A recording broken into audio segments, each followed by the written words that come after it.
ବୋଉ ତମେ କୁଆଡେ ଯାଇଥିଲ? ଭୋକ ଜୋର ହେଲାଣି, ଖାଇବାନି କି? ଆସୁନ ଖାଇବା। ପୁଅ ପରା ବିଲକୁ ଯାଇଛି କାମ କରିବାକୁ। ମୁଁ ଯାଉଛି ଡାକେ, ଆସିଲେ ମିଶିକି ଖାଇବା। ବୋଉ ଚାଲ ମୁଁ ବି ତମ ସାଙ୍ଗରେ ଯିବି। ଦେଖିବା ସେ ବିଲରେ କାମ କରୁଛନ୍ତି ନା ଆଉ କୁଆଡେ ଯାଇଛନ୍ତି। ଗଲାବେଳେ ଆଜି ମତେ କହିଲେ ବିଲରେ ଆଜି ଅଳ୍ପ କାମ ଅଛି। ଆଉ ଏତେ ଡେରି ହେଲେ ଆସିନାହାନ୍ତି କଣ ପାଇଁ? ଚାଲ ଯିବା। ହଁ ମା, ଚାଲ ଦେଖିବା ଏତେବେଳେ କାହିଁ ଆସିନି। ଆ ଦେଖିବା। ହଉ ବୋଉ ଚାଲ। ବୋଉ କାଇଁ କେହି ତ କୋଉଠି ଦେଖା ଯାଉନାହାନ୍ତି। ହେଇବା ସେଠିକି ଗୋଟେ କାମ କରୁଛି। ବୋଉ ସେଠି ତ ଜଣେ ଲୋକ କଣ କାମ କଲା ଭଳିଆ ଦେଖା ଯାଉଛନ୍ତି। ହଁ ଆଇଲା ଦେଖିବା ଦେଖିବା। ହଉ ଚାଲ। ଆରେ ପୁଅ, ହଁ କଣ ହେଲା? ଆସୁନୁ ଆସି ଦିନ ଦିପହର ହେଲାଣି, ଗାଧୋଇ ଖାଇବୁନି?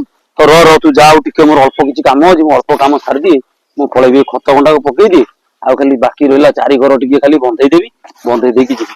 ତୁ ଚାଲ। ଜଗା କଣ ଘରକୁ ପଳେଇଲେଣି କି? ତମେ କଣ ଏତେ କାମ କରୁଛ? ହଁ ପରା, ସେ ଆସିକି ଅଧଘଣ୍ଟା ହେଲାଣି ଘରକୁ ପଳେଇଲାଣି।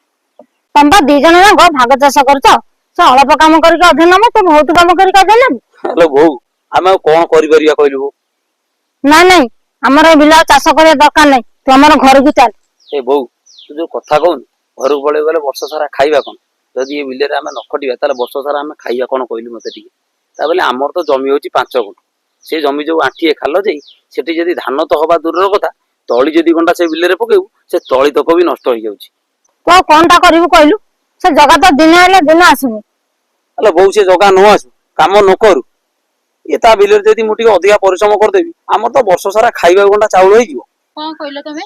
ସେମିତିରେ ତ ଆମର ମାସକୁ ମୁଣ୍ଡ ପିଛା 5 କିଲୋ ଚାଉଳ ମିଳୁଛି। ଆମେ 3 ଜଣ ହେଲେଣି 15 କେଜି ଚାଉଳ ଆମର ହଉଛି। ମାସ ସାରା ତ ଆମର ଖାଇବାକୁ ହେଇଯାଉଛି। ଭଲ କଥା ତମେ କହୁଛ ଆଉ। ଆରେ ହେଇ, ଆମେ ପରା ଦିନକୁ 2 ଥର ଭାତ ଖାଉଛେ। ପ୍ରତିଦିନ ଚାଉଳ କିଲେ ହିସାବରେ ଭାତ ହେଲେ ମାସକୁ ବୋଧେ ଆମର 30 କିଲୋ ଚାଉଳ ଦରକାର ହଉଛି। ଜାଣିଛ, ଏ 15 କିଲୋ ଚାଉଳ ସରି ଆଉ 15 କିଲୋ ଚାଉଳ ମୁଁ କିଣୁଛି। ତଥାପି ଯଦି କୁଣିଆ ମନ୍ତ୍ର କିଏ ଆସି ପହଞ୍ଚିଯିବେ ନା, ତାହେଲେ ସେ ତଥାପି ଆମ ଚାଉଳ ସେ ଘରେ ନଘଟ ଧରୁଛି। ନଗଡ଼ ଧରୁ ପଛେ ଏ ବିଲରେ ଆଉ କାମ କରୁନି। ଆମର ପଳେଇ ଚାଲେ ଘରକୁ। ଏ ବୋଉ ତୋ ମୁଣ୍ଡ ଫୁଣ୍ଡ ବି ସତରେ ଖରାପ ହେଇଗଲାଣି। ଆମେ ହଉଛୁ ଚାଷୀ ମୂଲିଆ ଲୋକ ଲୋ ବୋଉ। ଜାଣିଛୁ, ମାସକୁ ଯଦି 15 କିଲୋ ଚାଉଳ ଆମର ଆଉ ଦରକାର ନା, ସେ 15 କିଲୋ ଚାଉଳ ମାସକୁ ହେଲେ ବର୍ଷକୁ ଆମର 180 କିଲୋ ଚାଉଳ ଦରକାର। ଆଉ ଚାଉଳ କିଲୋ 30 ଟଙ୍କା ହେଲେ ବର୍ଷକୁ 180 କିଲୋ ଚାଉଳର ଦାମ କେତେ ପଇସା ଜାଣିଛୁ? 5,500 ଟଙ୍କା ଆମକୁ ଦରକାର। ଆଉ ତାପରେ ବି ଆମର ଅନ୍ୟାନ୍ୟ ଖର୍ଚ୍ଚ ଅଛି। ଔଷଧ ପତ୍ର, ଭଲ ମନ୍ଦ, ଏମିତି କି ଦୁନିଆ ଖର୍ଚ୍ଚ। ଜାଣିଛୁ ବୋଉ, ଚାଷ ନ କଲେ ମୁଁ ରହିପାରିବି? ଜଗା କଣ ଏମିତି କରିବାଟା ଠିକ? ହାଲୋ ବୋଉ, ଜଗା ଠିକ କଲା କି ଭୁଲ କଲା ମୁଁ ସେ କଥା କହିପାରିବିନି ଲୋ ବୋଉ। ଆମର ନିଜର ବୋଲି ଜମି ବଖେଟେ ନାହିଁ। କଣ କରିବା ବୋଉ?